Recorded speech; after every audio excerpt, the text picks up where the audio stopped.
Hello, hello, hello. This is Pink Milk, and together we serve Star Wars queerly. I'm your host, Brian. With me and you is my good friend, Alden. How are you, sir? Brian, where have you been, my friend? I'll lead you into it. Where have you been, Brian? I have been lots of places. You know where I've been, actually, Alden, and everyone listening? I have been in a classroom teaching. Don't know where that came from, but it arrived at my door, and I'm loving every minute of it. So I am a junior high teacher now. So you teaching design. Are you saying that teaching the minds of our youth is more important than talking about glub shitos? How dare you? Yeah, no, I am now a Jedi to 155 Padawans every single week. And would you say that your success rate is better or worse than the Jedi that we've seen throughout Star Wars? Better. Yeah, better. I hope so. None of my kids they're not going into war. They all still have their limbs. You got to put a lot of thought into that answer. I will say, well, there might be 2 or 3 kids who think I have not done them well. They all know that I love Star Wars. So this last year, my 6th graders, so every year at the school we come to, or the school that I teach at, the 5th graders come and tour the junior high, like towards the end of their 5th grade year, right? And then they come and visit all the classes. And my kids, they're still teeny tiny little baby 5th graders in junior high. So they all now look like kindergartners because now they're in the kindergarten of junior high, right? And so they come, and all of my kids last year were scaring the kids, saying, when you come to Mr. Barry's class, you have to like Star Wars or he will fail you. And so when I went to then fast forward a few months later, right, they all left, and Meet the Teacher night came, and all these kids, and I would say, I'm not joking when I would say probably a good dozen kids came in nervous and said, Mr. Barry, is it true you'll fail me if I don't like Star Wars or haven't seen Star Wars? And I said, yes. As you should. And then no answers. It's, and nothing else. And then anyways, so it's very funny. Star Wars is very much, I am definitely a Jedi teaching kids. You know, we all remember our little callbacks, right? Like 1, 2, eyes on you, or little. And then the class does those things, right? In my class, it's where are my Wookiees at?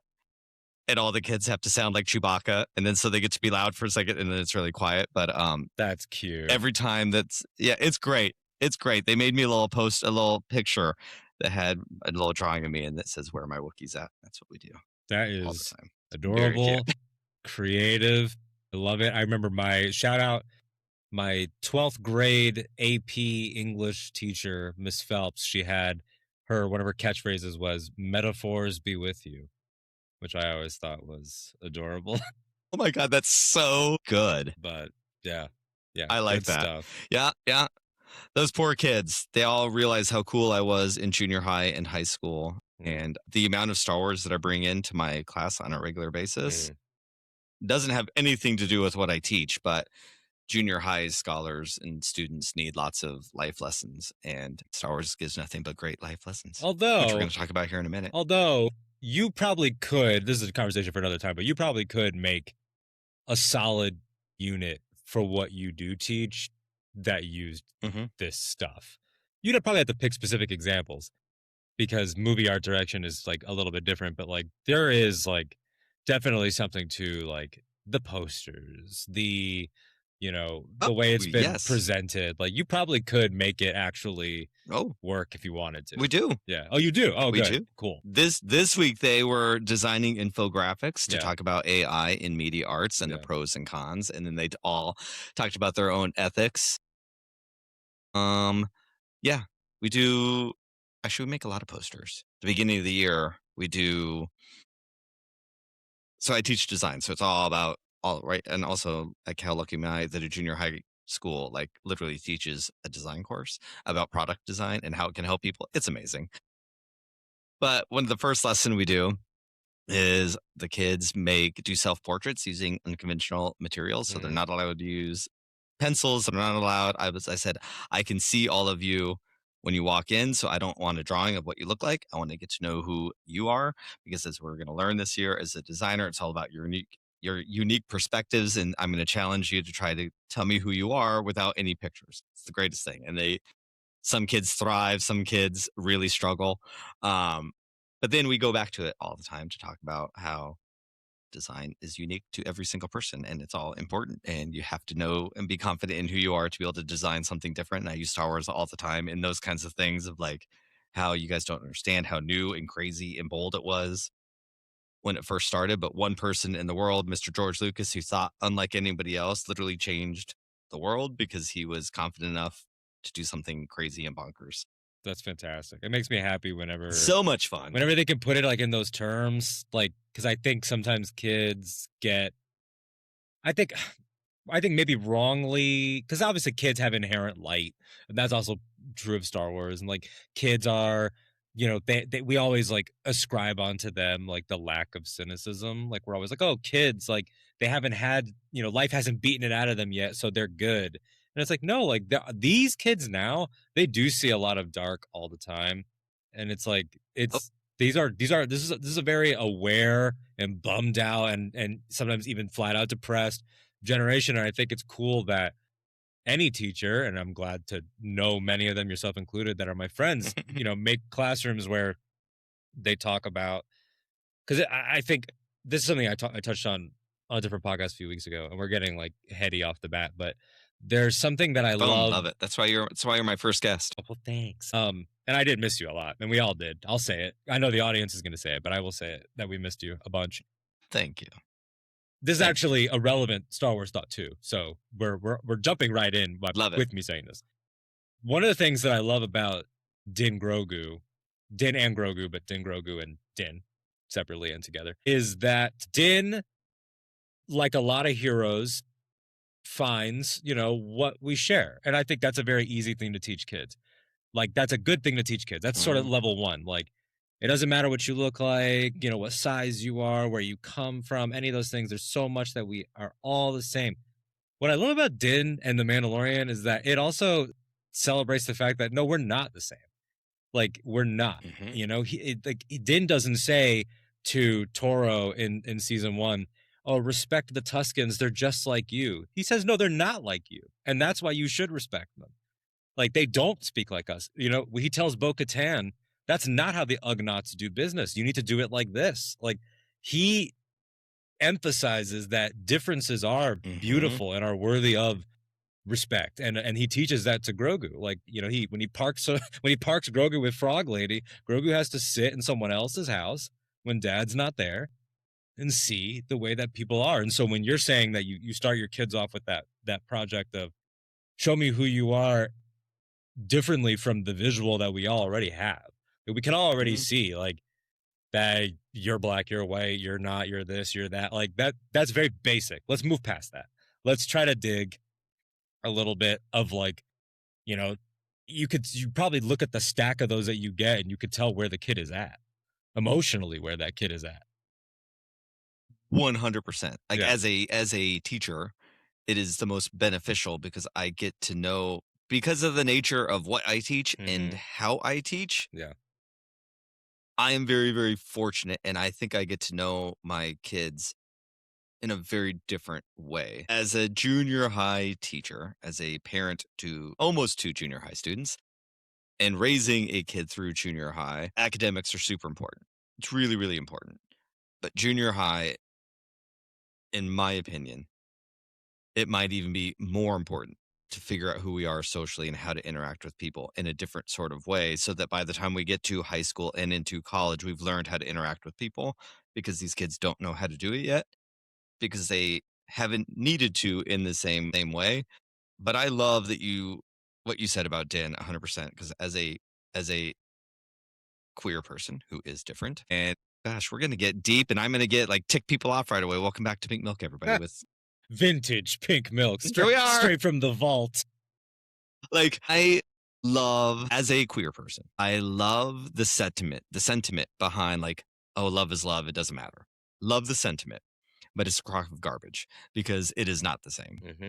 Being in a queer relationship is not remotely the same thing as being in a straight relationship. There are challenges that we have to face that straight people don't, right down to it's 2026. Let's throw up if we should even have the right to be married anymore. That question inherently makes it different. And I'm not trying to say that it's better or worse or any of those things. Like in that aspect, it is the same. Being in a relationship is probably the same, because being in a relationship with one person versus a different person, it's a completely different thing. So that aspect, yes, relationships probably function the same as like a baseline of what relationships are built on, and they all fluctuate from there. But a queer relationship is not any way, shape, or form like a straight relationship.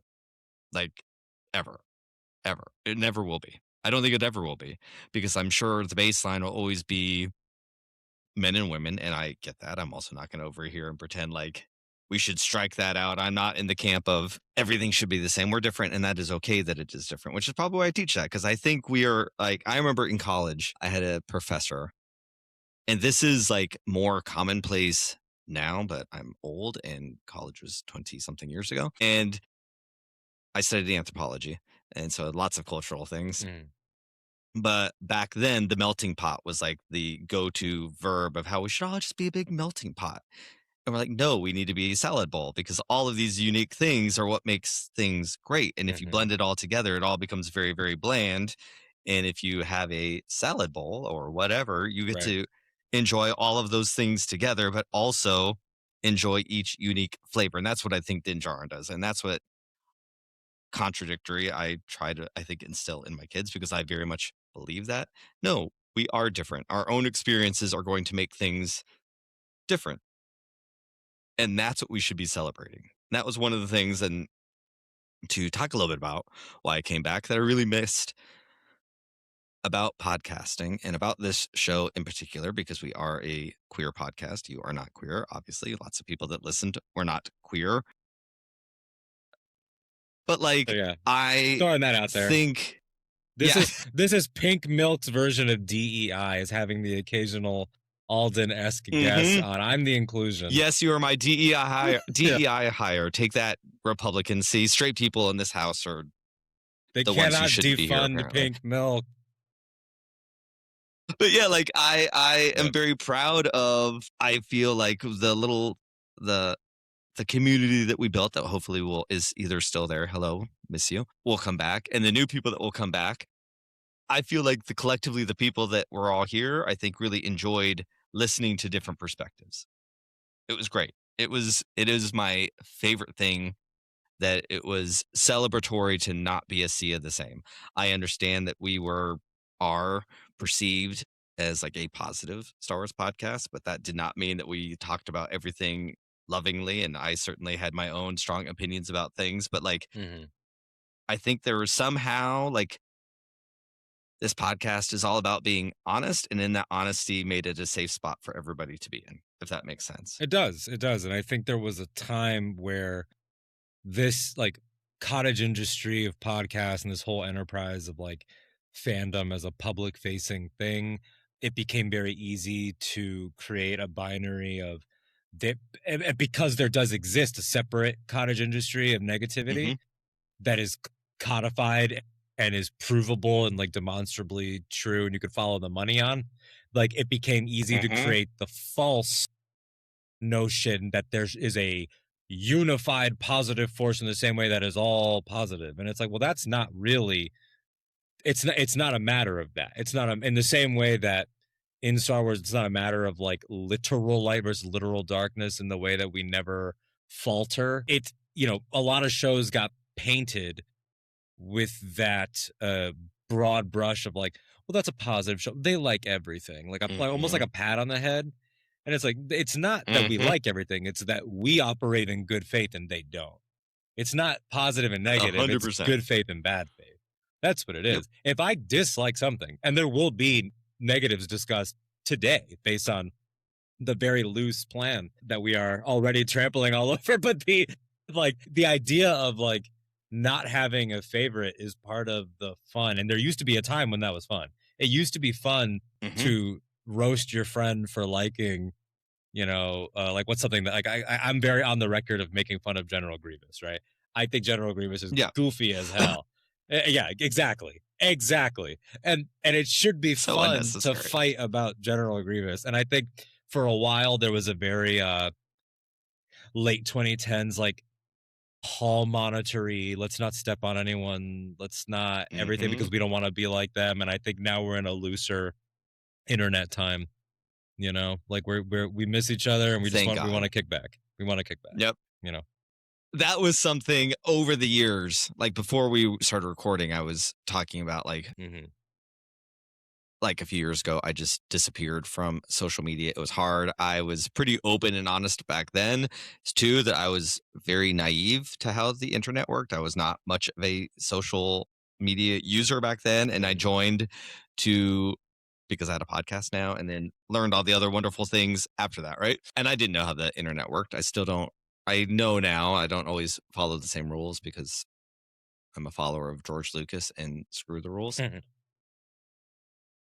But one of the things that I learned very quickly, especially like during when we did our live streams after dark, where it was just gay people and it was just the four of us gay people and gay, especially as a gay man, shade is thrown everywhere all of the time in the most loving way. And then I was like, oh yeah, straight people don't really always operate like this. Thank God RuPaul's Drag Race is only getting more popular. So now people understand those terms. But yes, the old school roasting, how could you like the Ewoks? That is the dumbest thing I've ever heard. And it was fun. And it was hilarious to see how low you could go. I kind of miss those days. I'm also an older person. But we all need to get back there. There was a healthy part of literally roasting your friends. I love how and sometimes you got sometimes to roasting a stranger. Your generation, and then you backed off. You're like, I'm an older person. Okay, well, to circle back to school, my students love to call me oh my God, what is it called? No, I just blanked. They calling you Unk? I just blanked. Yes, Unk. And I had no idea what an unk was. That's funny. Mr. Barry, you have such unk energy all of the time. We mean that as a compliment. It's a good thing. And I was like, well, what's funny is I'm not a millennial. They're like, you're younger than a millennial? I'm like, no, I'm older. Yeah. I'm a Gen X person. They're like, you're older than my parents? Yeah. That's but then they flood me. Then they flood me with compliments because then they're like, how old are you, Mr. Barry? And I'm like, I'm 46. They're like, oh. You have like 30s energy. Oh, we thought you were like 35. It's like, okay, I'll take it. See, this is why you're going to get an 8. You're going to get an A on this 35. Assignment today. Look at you. Yeah, I was like, all right, there we go. I'll take it. That ain't bad. That's fine. That ain't bad. And junior high students are not always nice. Sometimes, in the same breath, and I'll hear about my McDonald's sign of hair. So do you, amongst the different classes, obviously it's been a couple of years already, so there's been a lot of kids, but like, do you have any memories of any like organic, like positive Star Wars fan conversations with the kids? Like, did you meet any Star Wars fans that came through? That liked 100%. Because I'm sure you got some kids into it because of you, but were there any that already liked it? Yes. Yeah, I have one right now, and it's how we connected. She is from Germany, and that's cool. Yeah, so she spent most of her life on a German, like I think the Air Force, like on an army base somewhere, right? So all of this is very new to her, and her family are massive Star Wars fans. So like there was a connection, and I didn't I love the scholar too, but she was really scared, and so there was like this instant connection to a teacher because of Star Wars, which is like that is like the greatest thing ever, right? And so like her dad, like they couldn't wait. The dad bought a Porsche in Germany somehow and had it shipped over here. But the dad is now turning it into an Obi-Wan Kenobi Porsche. And so like cool. I get these weekly pictures of like how they're doing the upholstery inside to look like Obi-Wan and all of the things. And the kids dress up like we do Spirit Days or whatever. And it's always nice to see like 20 or 30 Mr. Berries running around the school of kids dressing up like me. And they always have some of them draw a little mustache with markers on their faces, and they all wear Star Wars shirts all of the time. Like that is just, I am the Star Wars person at school. That's great. So there's definitely 100% connections all over the place. Lots of Star Wars gifts at the end of the year, which is always nice. Very fun. That's good. It's cute. Is really there cute. A way to tell what the kids like? What do they like? They like Grogu, I assume. Love Grogu. Yeah. Anakin's He's always gonna be big, baby. He's a rock star. It's Anakin and Clone Troopers. That's like that's where it's at, Clone which is Troopers so still, funny yeah. because like, we're going to talk about Disney Star Wars in the last 10 years. Yeah. Part of me sometimes, we're going a little fast forward for a second. Like Disney still sometimes, I don't think how I don't understand, but I still don't think they have the pulse on the kids like at all. Like kids are into the prequels. That is what they like. And like I also have a super fan at home. If you remember Michael, those listeners, Michael loves Star Wars and is like, and my son is only 12, but he's also a 50-year-old man at the same time. Real. I have like never met, and the older he's getting, he is so incredibly articulate. Like I just got an email from his English teacher saying I've never met a 5th grader who can use the English language the way this kid can use the English language, and the words he uses is just, he's brilliant, right? So, but I really trust his judgment. But like he has very strong opinions on Star Wars. And it's very funny. He's definitely my child. And those opinions are very strong. Yeah, very strong. But I feel like I'm like, oh my God, Disney, you should just talk to kids like my son, because they'll tell you what they're interested in, and they're not interested in what you think they're interested in. I hate to break it to you, but they're like not into it at all. Yeah. For the most, Grogu. But who doesn't love Grogu? Grogu, yeah. Grogu's it's like, great. It's weird, right? Because it's like, well, I guess I don't want to drive the conversation in a way that you don't want to drive it. If you want to just open up what you had planned for the 10 years, since we're already kind of there. Yeah. Actually, okay, yeah, that's what we'll do. We're gonna so we're here. This is perfect. I want to talk about the last 10 years of Disney, because what was it? Beep beep a few weeks ago, Dave Filoni was talking to some magazine, doesn't matter, right? And there's a quote that says, "We're in a completely different era of Star Wars now." Lucasfilm boss Dave Filoni says, "The Mandalorian and Grogu doesn't carry the burden that Episode 7." Which I've already made my joke that Episode 7 didn't carry any burdens because they dropped it off in Jakku and then left it there. And because the sequel trilogies, I don't know how I feel. I have very mixed emotions about them.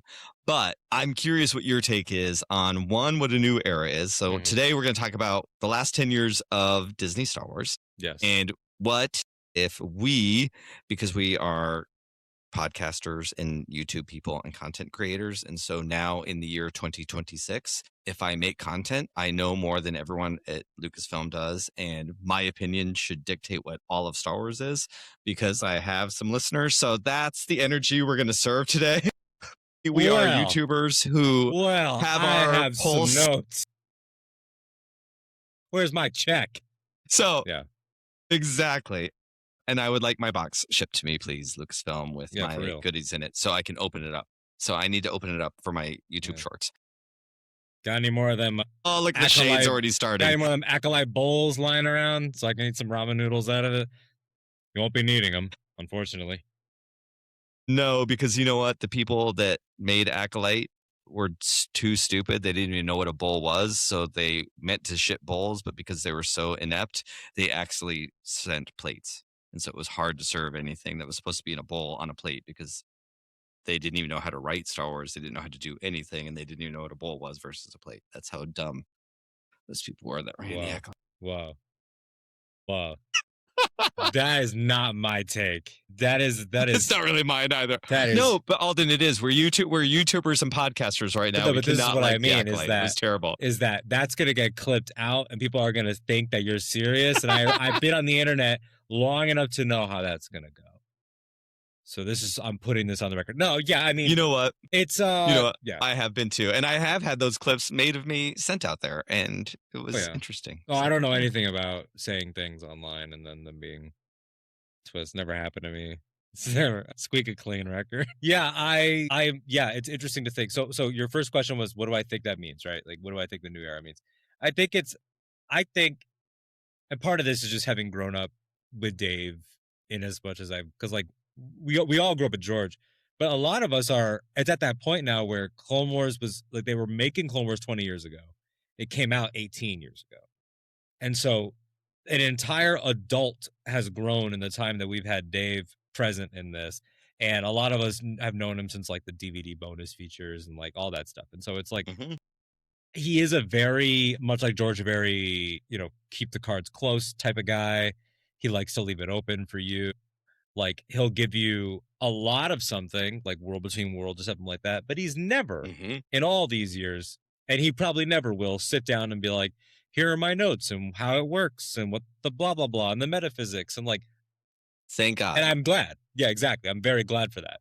It's better poetically, you know? And I think as a businessman, you know, remains to be seen. It's a new era. Him and Lin-Win Brennan, two people have been there forever. Cool. Awesome. The Kennedy era, now a closed book. Cool. Awesome. Now we have the Lucas and the Kennedy. And now I like that there's continuity. I like that it's people that have always been there. Oh my God. We went from flannel to my shoulder pad queen. Yeah, shoulder pads. That's an old throwback to old pink milk people listening, if you haven't listened. But she's my shoulder pad queen, to now the cowboy hat era. The cowboy hat era. The cowboy hats, hockey jerseys. And so, and I think that he is a guy that, like, when he says that, I do take him sort of on face value. I think that first point of, like, he's right about culture, right? Because I quote, you know, my co-host and partner Ken over from Force Center. What he always points out is that going into 7, especially for you guys that were like OT babies and kids, that movie you had all written, made up, and watched in your brains 100 million times growing up. What would it be like? What would it be like?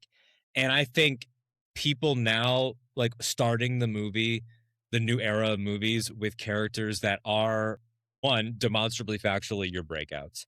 You know, your breakouts of the Kennedy era are Kylo Ren, BB-8, Rey. I would say to a certain degree. I mean, she's a theme park staple, Rey, and Din and Grogu. I would say are the big 5 of the Kennedy era. Din and Grogu are number and Din and Grogu, definitely have, exactly. I've taken that, and so to start I with would them, say by a large amount. But to start with them, I think is very smart. And to Dave's point, that cultural buildup hasn't happened. It'll be a new story with people you already love, in the same way that Spider-Man comes out this year, and that's a new story with somebody you already love. Had they put Din and Grogu on the shelf for 20 years and then brought them back, like, that's creating that weight. And I think I think Dave's acknowledging this is not a thing that's ever going away again. We need to accept that. And we need to, you can't recreate the between Sith and 7 gap. They'll never happen again. We don't live in that world anymore. So I think that's the first part of what he's saying. And the second part of what he's saying, I think is just that this movie is sort of, kind of, just based on what we've seen. I don't want to, you know, take a dig at Andor or anything else that did something different, but like, this is a Star Wars on 11 in a way that we haven't seen. Like, this movie looks like Return of the Jedi's child, in a way that I think that, like, The Force Awakens had a very unique cultural task of coming off of all these years where people, I think wrongly, and I think you think wrongly, I think a lot of people that would watch anything that you and I do or any of our friends, you know, we don't agree with this, but the culturally accepted notion at the time was there's 3 that suck and then there's the 3 good ones. And Force Awakens had to come around with a lot of gravitas and American cultural importance and global cultural importance and the return of the big 3 and say, Star Wars, the legend of Star Wars is back. Like, whereas now a generation has come up where it's like, your grandma knows the word Mandalorian now. Sabine Wren is being played in live action in the 2nd season of a streaming television series. Like, we have the secondary main character is a puppet. Like, it's not that we're not, it's not that it's not grand anymore, but we are no longer pretending like it's cool. And I love that. I don't like when Star Wars pretends like it's cool. Like the Andor season 2 trailer that came out that used a real rock song and had all the critics quotes in it. I hated that trailer. I'm on the record really hating that trailer because I don't think George Lucas ever would have done something that glazed the critics that way and was very like, look at me, look at me.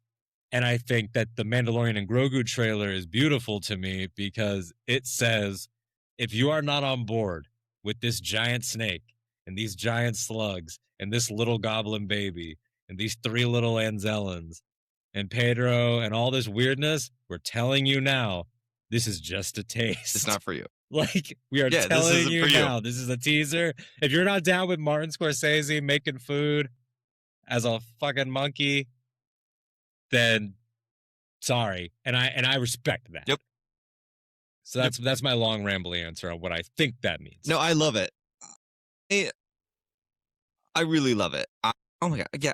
This is my first podcast in 2.5 years. So all of you listening, thank you so much. Alden, thank you for being here because thanks. You are very brilliant and I always love our conversations and you make me sound much smarter because especially after 2.5 years, I'm sure this is going to be a little rusty and that's okay. It's like I'm in my, The Force Awakens era again. It's been a few years. I gotta dust off the things, right? There was a part of me, because yes, I love the prequels. I think there is a huge part of me that likes the prequels even better than the OT. But at the same time, the OT is what I grew up on, so there's still that love and affection there. Something I want to talk about here in a little bit. But I don't think I ever blamed Disney, Star Wars, however you want to put it. Whoever was, I think I would love to pretend like Lucasfilm is wagging the tail, but I don't think Lucasfilm is wagging the tail. I think Disney wags the tail. And I think there was probably a lot of fighting going on between Kathleen Kennedy, who probably wanted different things. I think that's very obvious that she wanted different things. When you get things like The Last Jedi, and she's still very proud of The Last Jedi, no matter what that reaction caused. I like that energy.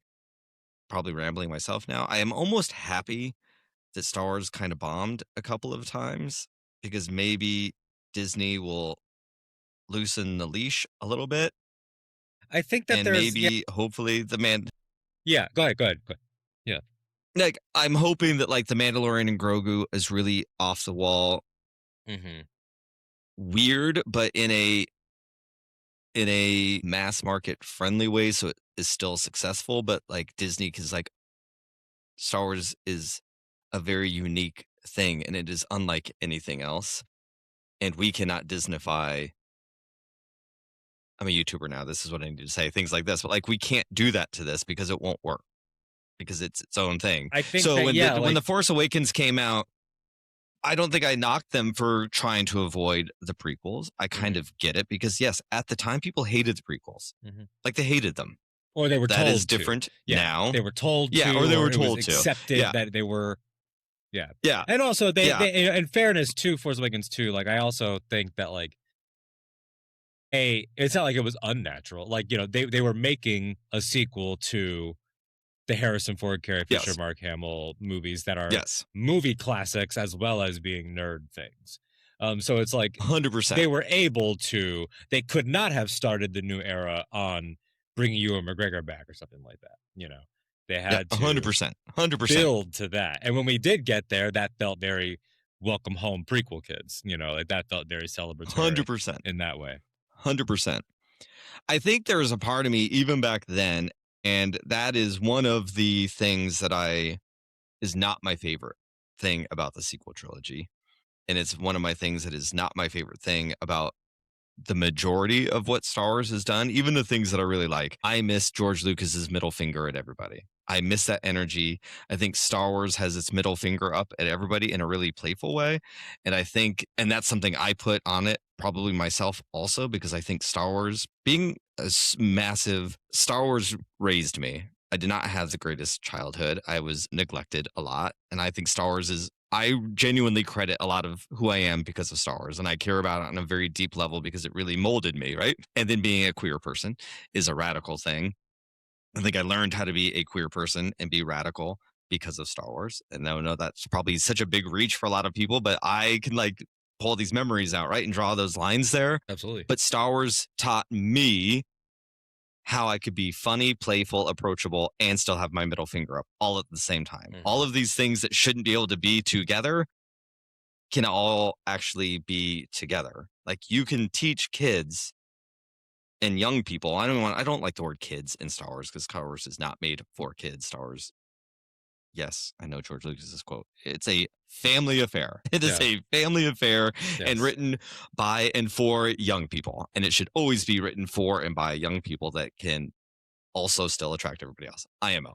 But it taught kids to put their middle finger up to school, to their parents, to authority, while also respecting all of those things at the same time. It was a really complicated story to tell. And it did it beautifully. I mean, Star Wars is a story of contradictions in a lot of ways. Like there are two jokes that I love. One I credit to Joseph Scrimshaw, also from Force Center, who says that like Star Wars is like a table with a wobbly leg, which is like it's why it and there's a charm to that. Like it's why it bothers, and this is me speaking for me. Not everybody listening has to you get to like that I've been online too long defensiveness. I personally think it's annoying and not fitting of Star Wars when the voice that is given to the brand in the social presence sounds the way that other brands sound now, because Star Wars in the DNA of it is outcast freaks, hippie burnouts, dropouts, academics that were too smart for any program but too aimless for any real job. Like it was like those are the people that made it in a garage, and then those people became the friends of this weird wizard up at his ranch who was changing things up here. And I acknowledge that it had it was his choice to sell, and like so I'm not like, and that's why it shouldn't have. I acknowledge reality. I don't care. I will always be net glad that it continued. And I love so much of what exists now. I do think that sometimes there's a little bit to what you're saying of like, it doesn't need to be cute and pretty. Like if there's one brand that should kind of sound like an awkward older guy, it is this one. Or not even, you don't even have to gender it. Just like as an awkward older nerd, it should be this one. And I think that sometimes I rub up on that. And I think to your point of like, I think about George's like dare to be cute, when people questioned the Ewoks back in the 80s of like, or Richard Marquand arguing that Akbar's design should be the fish head because kids should see that not all good guys are handsome and look nice, and like that there should be a big ass ugly fish fighting for good. That's important. Like things like that have always been there. 100%. And that's why I like sometimes when it does rear its head now, it always feels good because it's that. Like Grogu, his entire existence. But like really, season 1 in the galleries, remember the Disney galleries, the making ofs, and Werner Herzog said that they told him, oh, we're going to swap some of it later with a CGI baby. And he went up to Jon Favreau and said, if you swap, I'm paraphrasing, but he was like, if you swap that puppet out for CGI, you're a coward. Like you would be a coward to do something like that. You have to keep it a puppet. And he was right. He was right. Blast Points talks about those kinds of things all of the time. Like there is a level of hokiness that needs to be in Star Wars because it's part of its charm. Yes. There should always be something like a little bit removed from. Like we've seen such incredible things. Like, we could watch James Cameron's Avatar. We can watch, the modern Planet of the Apes. Be like, I know what's possible. I don't come to Star Wars to impress me with what it can do technically. I come to it for what it can come up with magically. Like I don't want, like you probably could come up with a phenomenal CGI Wookiee at this point with like Andy Serkis level ape technology. I never want to see it. I guess that's not why a Wookiee is charming. I don't want it. I feel like there is, and not like with you, like I agree. There are certain things that Star Wars Disney will never be able to do because it's not just one person's thing anymore. And I accept that. Like there's good and bad to that, which I'll good and bad mention to it here in a little bit, right? But one thing that I love about Star Wars, and this is one of the things that I actually think Andor got very right. Hopefully you all can come along on this journey with me, and I hope it all makes sense because it makes perfect sense in my head. Star Wars, ahead of its time, always, and behind the times, always, because Star Wars was like a legend before it became anything. I love Star Wars that is, let's rewind back to 2024. Let's have 2024 energy. We all still remember 2024 energy. Sadly. Star Wars is Kamala Harris and all the things that she stood for. But she has not the words, but the energy of MAGA. Star Wars, I feel, is aggressively lib, progressive. Yeah. Yes. Yeah. Like aggressive, that 70s, like they're Stonewall riots. They're punks. We're good. I'm gonna pick up a brick and I'm gonna throw it through a window and I'm gonna like hit a police officer because I'm not going to take it anymore. And I miss that. I don't think we'll ever have it again. Just because, but the times were also different. The times wouldn't allow for that. And I also, like, unfortunately, maybe we'll get there again someday, but I do think Andor was the most like that. Like, Andor feels like such a rare gift in this time of Star Wars. Like, the things that show was able to get away with compared to what the sequel trilogy didn't dare do was so crazy to me. Yeah, but do you want to get into the complicated nature of Andor right now then? Okay, yes. Before we get there, yes. Okay, so one of my questions for you in this new era, if there is a new era coming, in order to have a conversation about a new era, you have to talk about what the era was that came before it. Yes. And so what is Star Wars? And I feel, from my perspective, especially after being away from online, not podcasting, and being able to just be a Star Wars fan the way that I was always a Star Wars fan before, without thinking about, okay, what am I going to take away with this? How am I going to talk about that? I'm going to bring a guest on. These are the things I want to touch on, which I loved that for a little while. It was like so great to just be a Star Wars fan. But then I was offline, so I also couldn't nerd out with anyone and like theorize and what does all this mean. So it was, for me, Star Wars has always been about helmet, and not necessarily a literal helmet, but Star Wars. And it was one of the things that is just different in the times now. And I hope Star Wars never acquiesces to this need of constant explanation of everything. But I think Star Wars is brilliant in creating a character that anyone can dress up as and see that world through their own perspectives. And Star Wars is incredibly personal to a lot of people. I do not think it's about nostalgia. I don't think it's about, I remember seeing this as a kid and I want to chase that feeling again. I think there is a feeling that I think a lot of people misrepresent in the word nostalgia. Yes. And now that Stranger Things is done, maybe we'll get away from this word for a while, because I also love Stranger Things and do not think it was a nostalgia big thing. I think they clever marketed, but the story was not nostalgic at all, actually, personally. But Star Wars is so personal, which, to go back to some of our conversations earlier, it was so much fun to rib on one another and have conversations. It's the thing that I loved the most about making this podcast, actually, because I think Pink Milk is so much about Star Wars, but also nothing about Star Wars all at the same time. Star Wars is the gateway to have different kinds of conversations.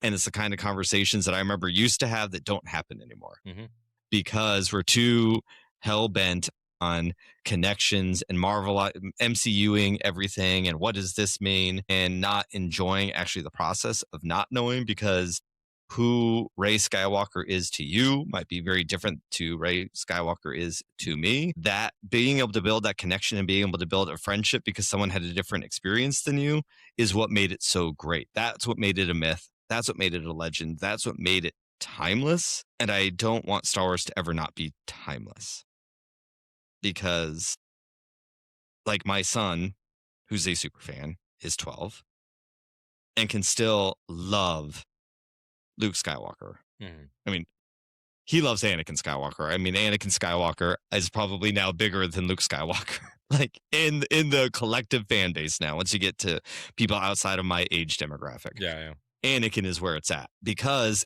everyone can relate to growing up and all the feelings that Anakin had. And then you made it fantastical by making him a Jedi who could move things around and do all of the things. But that's what made him so connected, because everyone struggled growing up. What those struggles are is different. And so if a story spent too much time talking about what that struggle was specifically to him, you lose that connection. They're no longer universal to everyone. And I think that's what Star Wars is really about, is finding that balance of giving you just enough to keep it interesting, but not giving you too much that you can't be Anakin Skywalker and I can't be Anakin Skywalker. Yeah. And that's where, like, the toys made it different. Yes. Yeah. I'm so glad you brought up the toys. Put a pin in that, because I did want to complain about it later. When you said come up with, because for behind the scenes, Brian had texted me like, loosely, just like, like, oh, like maybe we could do like three favorite things, three worst things of the era. And like one of my gut three worst things was we have been utterly, I already dropped an F-bomb by accident. I didn't ask if I was allowed to curse. So if you want to edit out that earlier one, am I allowed to now, curse? yeah, Okay. if you've been a long-term Pink Milk listener, beep, rewind to 45 minutes ago. I'm a teacher now, and I have to have a little more of an editing face on than I used to. So that's true. You're not going to find those old episodes. That's true. That's true. Because they are now gone, because no one needs to see Mr. Barry doing what Mr. Barry used to do, even though I have no shame about those episodes are now pink. I've entered a new era. Those are Pink Milk legends now. And these are Pink Milk canon. They happened in a way. A version of them happened. Oh my God. Let's fast forward a few years, because people are going to be interested in a few years. I'm sure. If you are interested in the legends of Pink Milk, you should just let me know, and I'll send you like a private link to the private feed on YouTube. Exactly. You can watch it. If you're finding this and you want your history, it can be archived for you. But yeah, I think so much of what you said is true. And like, it's, you find these, but I was going to go on a little toy rant. The toys, we're getting effed on the toys. There, I won't say the word. We're getting effed on the toys. Pisses me off.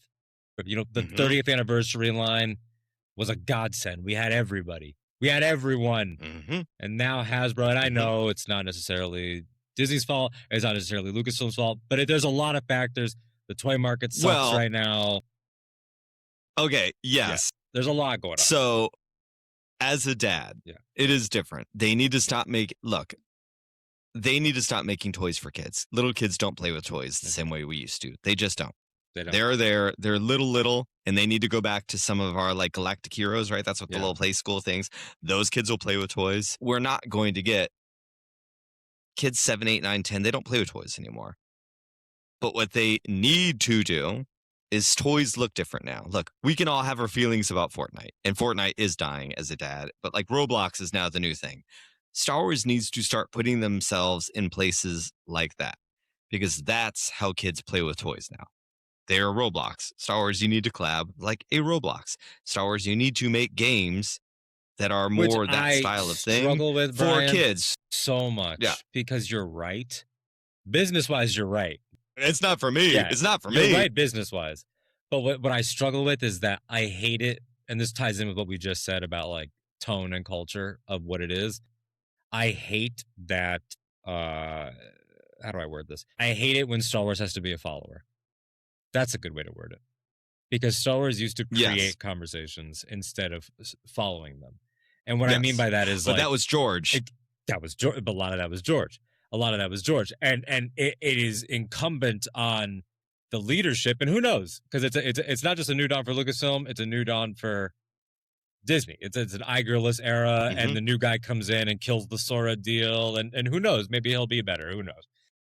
Try not to put too much faith in an executive, but my bad. I started talking about executives and I got real hostile real quick. But it is like, maybe, it'll be a different tone, who knows?